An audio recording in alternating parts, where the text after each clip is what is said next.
संबंध रहता है, एक डोर होती है। यही डोर परमात्मा के साथ जिस दिन जुड़ जाएगी वो दिन दूर नहीं जो परमात्मा आपके सम्मुख आकर खड़ा हो जाएगा।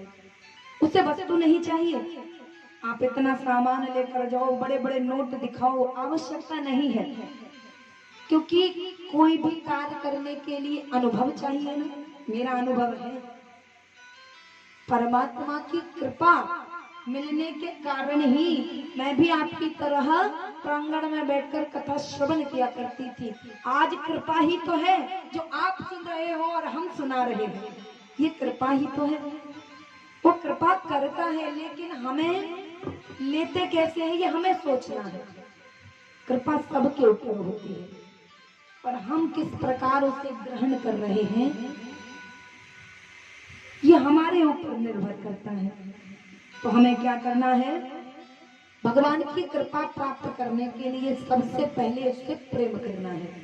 अच्छा, किसी के बारे में हमने सुना, मान लो किसी कन्या के लिए कहीं वर देखा गया, लड़की के लिए कहीं लड़का देखा गया।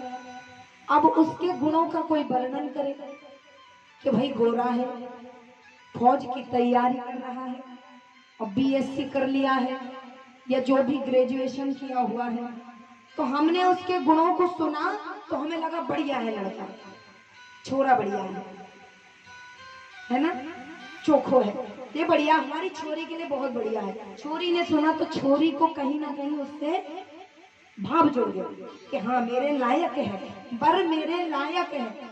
तो हम पहले क्या सुनते हैं, गुणों को सुनते हैं तब प्रेम करते हैं। इसीलिए कहा जाता है कथा को सुनो, ये उसके गुणों का वर्णन है।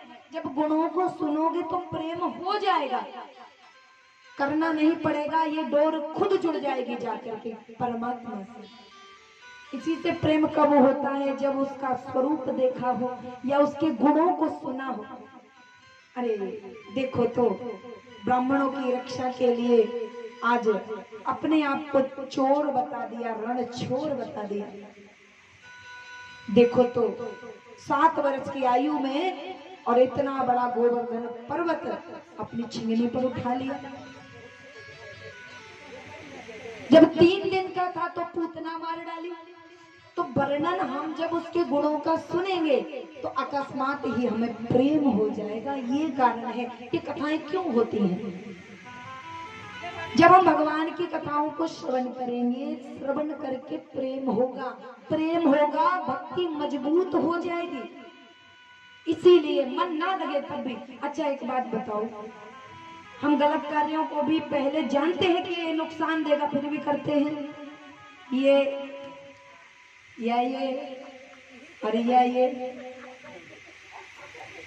ये 4 दिन किया, कोई कहेगा हमारा मित्र मिला 1 दाना, अरे कुछ नहीं, कोई कहेगा 1 दाना, और फिर 1 दाना इतनी बड़ी माला जेब में यहाँ ठूसी है, चाहे कहीं करो लगे हुए हैं, अरे 1 दाना, और इसके लिए 1 पैक, केवल 1 घूंट ले ले, कोई नहीं देख रहा है, अरे ऊपर से ऐसी चीज खिला दें बदबू नहीं आएगी घर वालों को, 1 घूंट, और वो 1 घूंट के चक्कर में यहाँ भी बोतल, यहाँ भी बोतल, पूरी जिंदगी बोतल।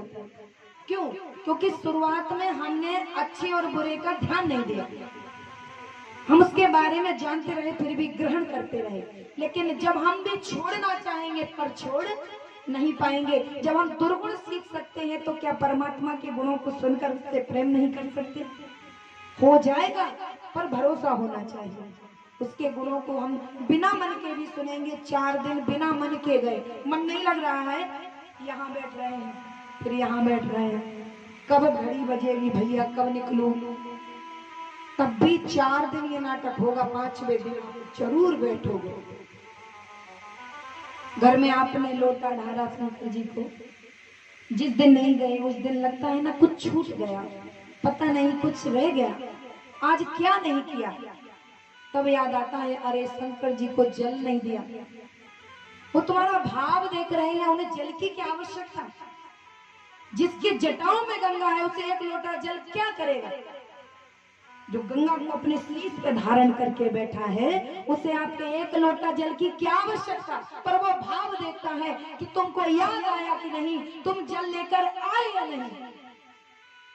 अगर आपके अंदर भक्ति है और आप जिज्ञासु भगत हैं और आपने किसी भगत को देखा लोटा लेकर जा रहा है, आपने देखा अरे अगर मेरा घोंटू ठीक होता तो एक लोटा जल मैं भी ले जाती, पर मैं चल नहीं सकती, तो भगवान ने आपका वो जल स्वीकार कर लिया।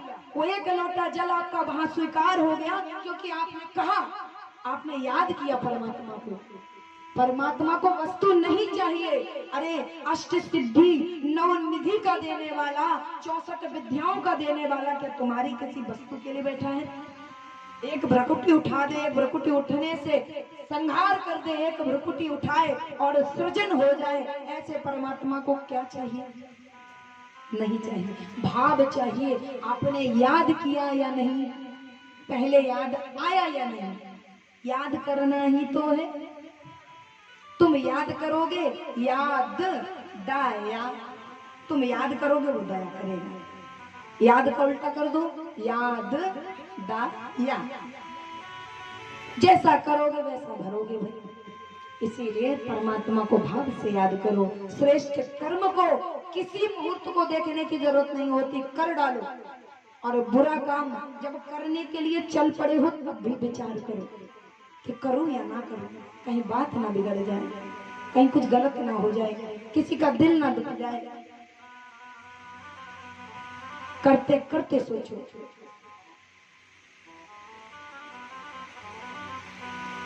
तो इसीलिए भगवान की वाणी सत्य है और भगवान की हर वाणी को सत्य मानते हुए हृदय में धारण करें और परमात्मा के उन चरित्रों को श्रवण करें, मनन करें।